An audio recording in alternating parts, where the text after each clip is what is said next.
Dans cette vidéo, je vais analyser quelques actions qui m'ont été soumises par un auditeur pour comparer avec ces indicateurs. Donc je vais analyser ces actions dans ProRealTime puisqu'il utilise essentiellement ProRealTime. Si vous avez vous-même des actions à me proposer pour analyse, eh bien je suis preneur. Nous allons aborder des actions françaises, donc ça peut vous intéresser. Et bien sûr, j'en profiterai pour donner encore plus d'infos sur mes indicateurs. Vous êtes sur la chaîne Trading Attitude, la seule chaîne bourse et crypto sans blabla qui vous aide à devenir indépendant en trading en maîtrisant l'analyse technique. Si vous êtes nouveau ici, abonnez-vous pour ne rien rater. Alors cet auditeur me demande de commencer par le CAC 40 en 1 minute sur la journée du 28 décembre 2022. Donc voici le graphique. Alors je le fais dans TradingView parce que je n'ai pas d'abonnement temps réel dans ProRealTime, je me sers essentiellement de TradingView. ProRealTime uniquement pour les screeners. Donc voilà, c'est un peu écrasé. Sur les prix, on a une tendance haussière, puis une tendance baissière, une stagnation et une nouvelle tendance baissière. La stagnation, c'est la période qui va nous poser le plus de problèmes parce que le reste, c'est donné clairement par tous les indicateurs. Donc sur cette période de stagnation, eh bien, on a essentiellement le troisième FTA Ball qui, bien que négatif, donc ça veut dire qu'on est en tendance baissière, et elle a commencé par ici, on a une correction de tendance haussière avec des safe zones, mais négatives. Et après, on replonge. Alors, on a effectivement une petite correction, ou disons une stagnation. Là, on a un départ, mais qui est un faux départ. Sur le FTA Ball du milieu, on a des safe zones aussi. Ça repasse un peu positif, mais ça rebaisse après. Donc, qu'est-ce qu'on fait dans ces cas-là? Eh bien, on sait qu'on est en tendance baissière. Ça stagne et on ne sait pas si ça va repartir dans un sens ou dans l'autre. Donc, on regarde un petit peu ce qui se passe. Là, on a des départs au-dessus de l'indicateur A7, mais ça ne dure pas longtemps. Ensuite, on a un départ dans l'autre sens, ensuite un départ vers le haut, donc ça oscille. Et là, typiquement, on va construire une boîte, un trading range, un canal horizontal, et tant qu'on n'est pas clairement sorti d'un côté ou de l'autre, on pouvait se faire avoir ici, eh bien, on ne fait plus rien. Donc une fois qu'on a eu un faux breakout ici, eh bien on passe de l'autre côté avec un gap. Et là, on continue la tendance baissière. Bon, c'était un peu tricky en fait à ce moment-là. Et on sait quelle est la direction uniquement après, donc quand on est dans cette zone-là où les cours continuent de baisser en surfant en dessous de la 7. Et là, on a notre troisième FTA Ball qui se remet à faire des sell zones. Donc ce qui pouvait nous sauver, c'était qu'on était encore en négatif, donc en baissier. Alors ce qu'on peut faire quand on n'a pas de précision sur une unité de temps, eh bien on passe à une autre unité de temps. Et en 5 minutes, on voyait clairement qu'on était toujours en dessous de la 7. Et même le faux départ n'est pas passé au-dessus. Et donc on était toujours en tendance baissière. Et donc là en 5 minutes, on était aussi également toujours dans une sell zone sur notre troisième FTA Ball. Sur le deuxième, on n'était pas passé en safe zone, mais ça aurait pu. Voilà ce qu'on pouvait analyser grâce à ces indicateurs sur le CAC 40 en 1 minute. Donc il est toujours important d'avoir l'unité de temps supérieure pour contrôler. Alors si on revient par contre en 1 minute et dans notre zone de range, on pouvait aussi utiliser le FTA Ball plus court terme pour voir les différents swings. Donc on pouvait utiliser le passage d'une sell zone à une safe zone pour voir les démarrages de swing, sauf qu'ils étaient très très faibles. Si vous tradez le CAC 40 en CFD, vous pouvez grappiller quelques points, mais c'est jamais très bon de trader dans un trading range étroit comme ça. Celui-ci était plus important, bien qu'il y ait des grosses bougies rouges. Le mieux, c'est quand même d'entrer quand une tendance est établie et de suivre la tendance. C'est beaucoup plus confortable, comme ici à la baisse ou ici à la hausse. et on avait également cette tendance-là. Donc après le premier gap, on regarde ce qui se passe. On a une tentative de remonter ici, puis ça replonge, et c'est là qu'on peut attaquer à la vente. Dès qu'on casse ce support, les cours plongent, et c'est là qu'on fait le maximum de gains. Passons maintenant à la liste des actions dans ProRealTime. Alors sur ProRealTime, nous allons rester en une journée. Première action qui m'a été soumise, BIC. Alors BIC est dans une tendance haussière très mollassonne. Voilà, le troisième FTA Ball est en safe zone, mais il n'y a pas de momentum. En fait, il y a du fort momentum quand on est dans ces zones-là, dans ces configurations-là. Et là, on ne pousse pas l'enveloppe supérieure, donc on est dans une tendance mollassonne. On est monté bien haut. Le plus bas du FTA là est plus bas que le précédent. C'est pas super. Mais on est toujours au-dessus de la ligne du milieu de la 7. Le deuxième FTA Ball, lui, il se fatigue et il va certainement passer en sell zone. Donc voilà, c'est pas super positif.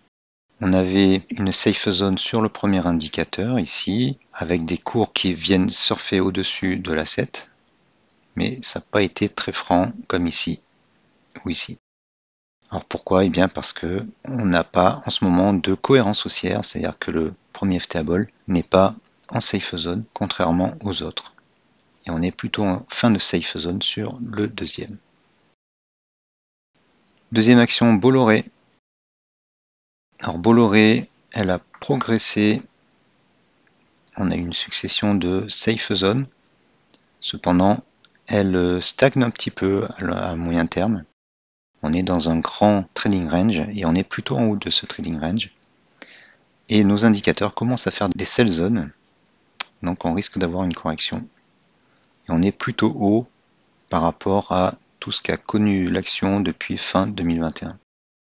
Donc il faut voir ce que va faire cette correction, si elle se poursuit ou pas, et est-ce qu'on va repartir vers des plus hauts en ne baissant pas en dessous de ce plus bas là ou de celui-ci, pour respecter des vagues de dos haussières. FDJ a repris du poil de la bête, elle a baissé depuis mi-2021. Son troisième FTA Ball est passé positif et on est en fin de safe zone. Donc là, on pourrait avoir une correction. Alors on peut, comme beaucoup d'actions sur le marché français, il y a eu un swing haussier depuis octobre et là on est en début de correction et pour l'instant on n'est pas franchement en tendance baissière puisqu'on n'est pas sous la 7. Et si on traverse, on pourrait avoir une correction qui sera plus forte. Et après, il faudra voir si on repart à la hausse ou si elle se remet à baisser.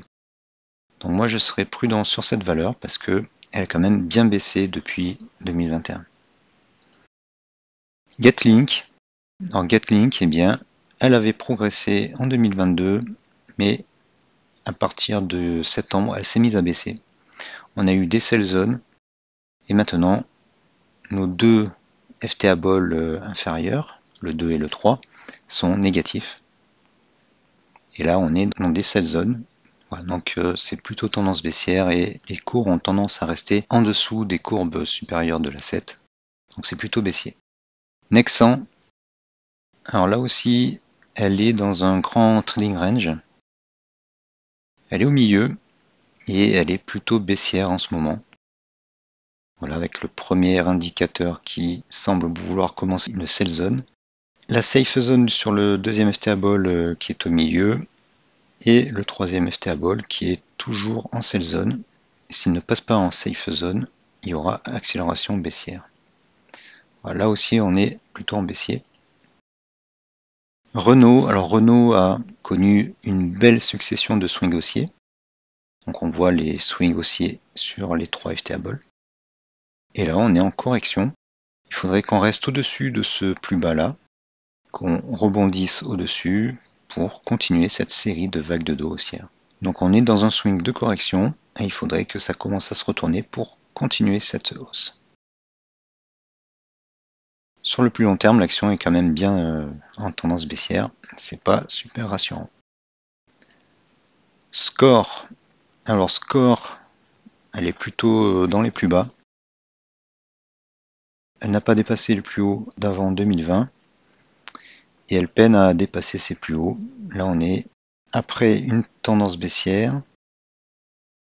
On a eu notre petit swing haussier qui l'a remis sur le droit chemin et elle est encore sur des swings haussiers. Donc pour l'instant c'est positif, mais je pense qu'elle ne va pas poursuivre longtemps. Je pense que c'est peut-être dû aux taux d'intérêt qui ont augmenté. Bon, on peut jouer la continuation du mouvement, bien que là on soit un peu plus haut sur le swing. Il fallait entrer sur le break par ici. Mais soyez prudent. Elle a quand même baissé pendant longtemps. Et c'est pas une action qui est habituée à augmenter fortement. SESL, elle est en tendance haussière depuis fin 2021 et même avant. Notre FTA Ball 3 est resté positif tout le temps. Et on voit bien se succéder les swings haussiers. Dernièrement, on est en correction de tendance haussière puisque nos FTA Balls sont en cohérence baissière. Cependant, le deuxième et le troisième sont toujours positifs. Et donc, tant qu'on ne casse pas ce plus bas ici, on va rester en tendance haussière. Voilà, donc je suis plus positif sur cette valeur. Il faut juste surveiller qu'elle ne change pas de tendance moyen terme. Pour l'instant, c'est toujours positif. On est simplement en correction locale. Société Générale, eh bien, ça stagne. Elle n'a pas encore rattrapé même pas la moitié de son plus haut d'avant 2020. Je parle de, en fait, c'est 2022, février 2022. Elle avait presque rattrapé, même dépassé son plus haut d'avant 2020. Et puis, elle a chuté. Et là, elle stagne dans un long corridor horizontal. On peut jouer les oscillations. On voit qu'on a une succession de sell zone, safe zone avec les breaks de la 7. Voilà, chaque fois, on a nos swings haussiers ou baissiers.